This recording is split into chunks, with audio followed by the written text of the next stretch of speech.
आज हम शिक्षा से जुड़ी 3 खबरों के बारे में आपको बताने जा रहे हैं। दरअसल 3 गड़बड़ियों के बारे में कुछ नए अपडेट आए हैं। नीट के जो पेपर लीक हुए उस पर सीबीआई की जांच के दौरान एक मुख्य आरोपी है जिसका अपना बेटा सरकारी गवाह बनने को राजी हो गया है।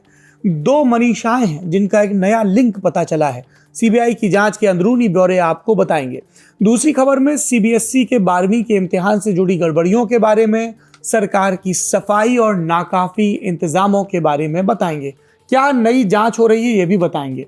और तीसरी खबर में एसएससी की कांस्टेबल भर्ती परीक्षा से जुड़े अपडेट आपको बताएंगे, क्योंकि कुछ सेंटर्स पर तकनीकी खराबी के चलते परीक्षा रद्द करनी पड़ी। नमस्कार, मेरा नाम सौरभ द्विवेदी है, ये इंडियन एक्सप्रेस हिंदी है। नीट यूजी के लीक से जुड़ी जांच सीबीआई कर रही है। घेरे में महाराष्ट्र के कुछ बड़े चेहरे हैं। मसलन लातूर की फेमस आरसीसी कोचिंग के मालिक शिवराज मोटेगांवकर यानी एम सर, एनटीए के एक्सपर्ट पैनल में शामिल रही बॉटनी की प्रोफेसर मनीषा मंधारे, पुणे की ब्यूटिशियन मनीषा वाघमारे, केमिस्ट्री के रिटायर्ड प्रोफेसर प्रहलाद कुलकर्णी। हमारे रिपोर्टर महेंद्र सिंह मनराल की रिपोर्ट बताती है कि सीबीआई को एम सर से जुड़ा एक बड़ा ब्रेक मिला है।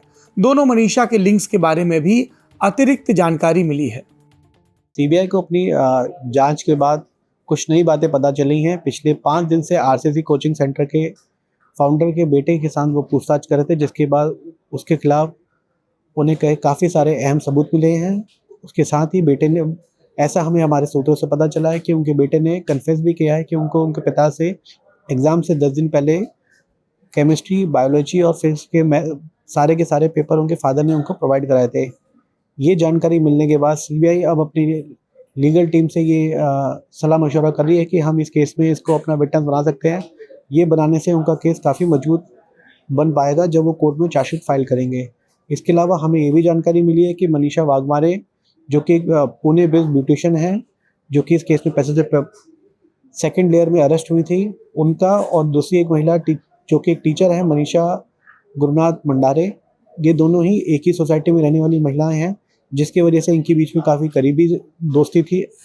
इसके अलावा हमें ये भी जानकारी मिली कि सीबीआई को अपनी जांच में ये भी पता चला है कि ये सारी जो मनीषा मंदारे और तीसरी महिला मनीषा, जो कि परसों ही अरेस्ट हुई है, एक आखिरी टीचर, ये सभी के सभी एनटीए पैनल में थे, जिसकी वजह से इन सब की आपस में काफ़ी अच्छी जानकारी थी और इनको यूज़ किया है मनीषा वाघमारे ने, जो कि जिसका काम था वहाँ पर स्टूडेंट्स को ढूंढना और उनसे डील सेट करना। ये तो नीट अपडेट, जांच जारी है, जो भी पता चलेगा आप तक पहुंचाएंगे। अब बात सीबीएसई की, जिसकी जांच प्रक्रिया पर ही सवाल उठ रहे हैं। सीबीएसई यानी central board of secondary education देश के सबसे बड़े स्कूल बोर्ड्स में एक। इस साल सीबीएसई ने 12वीं की कॉपियों की जांच के लिए ऑन स्क्रीन मार्किंग सिस्टम लागू किया। इसे ओएसएम कहा जा रहा है। सरल भाषा में समझते हैं। पहले कॉपियां फिजिकल रूप से चेक होती थी, इस बार इन्हें स्कैन किया गया, फिर उन्हें डिजिटल पोर्टल पर अपलोड किया गया। इसके बाद स्क्रीन पर कॉपियां जांची गई। बोर्ड के मुताबिक इस सिस्टम से गलतियां कम होनी थी, कैलकुलेशन में जो दिक्कत आती थी वो खत्म होनी थी, नंबरों को अपलोड करने की समस्या दूर होनी थी। कुल जमा तस्वीर जांच प्रक्रिया को एक स्टैंडर्ड रूप देना था, लेकिन 13 मई को रिजल्ट आते ही कवायद सवालों के घेरे में आ गई। सीबीएसई ने बताया कि इस बार का पास परसेंट 85.29 रहा। पिछले साल ये 88.39 था। 90% से ज़्यादा मार्क्स लाने वाले स्टूडेंट्स का नंबर 16% तक कम हुआ।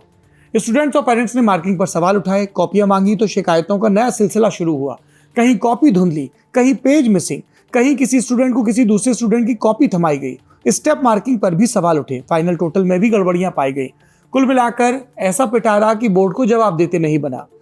हमारी रिपोर्टर अभिनया हरिगोविंद लिखती हैं, रीवैल्यूएशन के लिए अप्लाई करने में भी दिक्कतें आई। सीबीएसई का पेमेंट पोर्टल क्रैश हुआ, कहीं काम कर रहा था तो रसीद नहीं मिल रही थी, कहीं ज़्यादा पैसे कटे। इसके चलते बोर्ड ने डेडलाइन 25 मई तक बढ़ाई।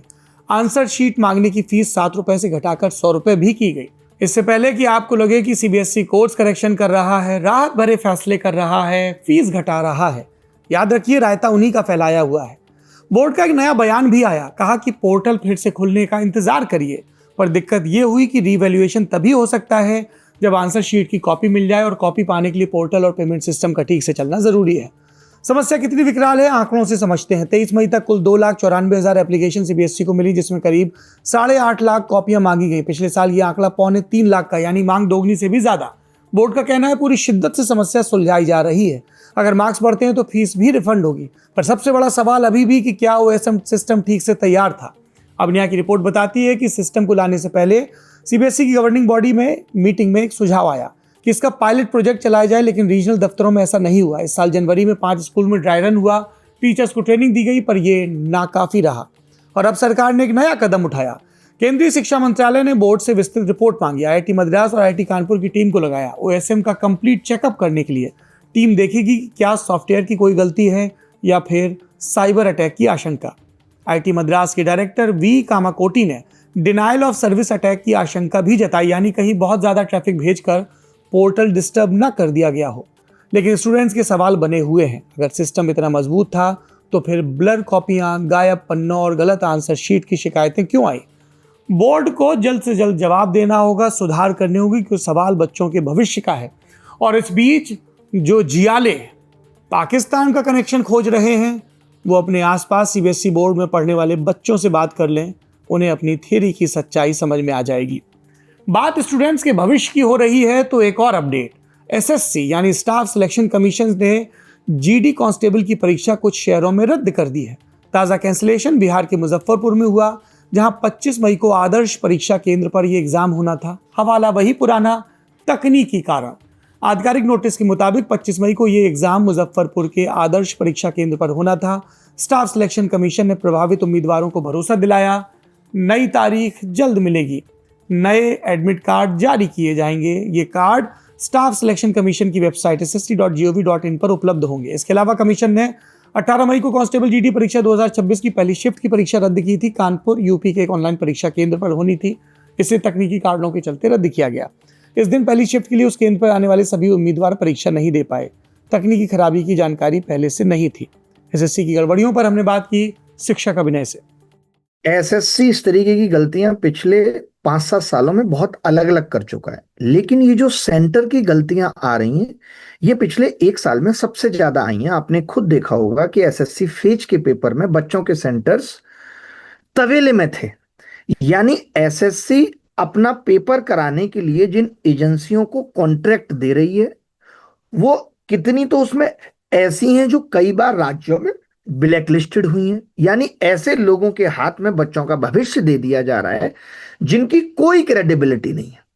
तो अब आप बताइए उनसे क्या उम्मीद करें? इनको पता है कि 50% बच्चा एब्सेंट होता है, लेकिन इसका मतलब ये नहीं है कि आप 250 की सीट पे 500 बच्चों को बुला लेंगे।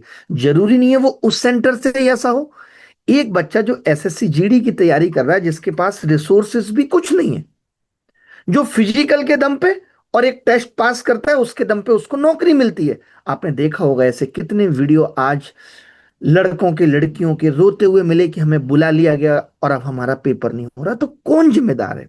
देखिए एक बात बताइए, नीट का पेपर लीक हो जाता है, एनटीए जिम्मेदार नहीं है, सरकार जिम्मेदार नहीं है। एसएससी में इतनी दिक्कतें हो रही हैं तो एसएससी का आयोग जिम्मेदार नहीं है, चेयरमैन जिम्मेदार नहीं है, डीओपीटी मिनिस्टर साहब जिम्मेदार नहीं है। तो आखिर ये जिम्मेदारियां हैं किसकी? मैं ये पूछना चाहता हूं, मेरी खुद समझ में नहीं आता। और ये जो चीजें हैं ये एक दिन में नहीं निकली हैं। आज आप देख रहे होंगे सोशल मीडिया से लेकर के टीवी मीडिया, हर तरफ paper leak, paper mismanagement, exam system में खराबी, सीबीएसई तक पे सवाल उठ गए। इससे ज्यादा बुरी बात क्या हो सकती है? क्योंकि हमने पिछले 10, 12, 15 सालों में इन सिस्टम के अंदर ऐसे खोखले लोग बिठा दिए जिसने सिस्टम को ही खोखला बना दिया। आप देख रहे हैं इंडियन एक्सप्रेस हिंदी। यदि आपको हमारी पत्रकारिता रास आ रही है तो हमारे चैनल से जरूर जुड़ें। बहुत बहुत शुक्रिया।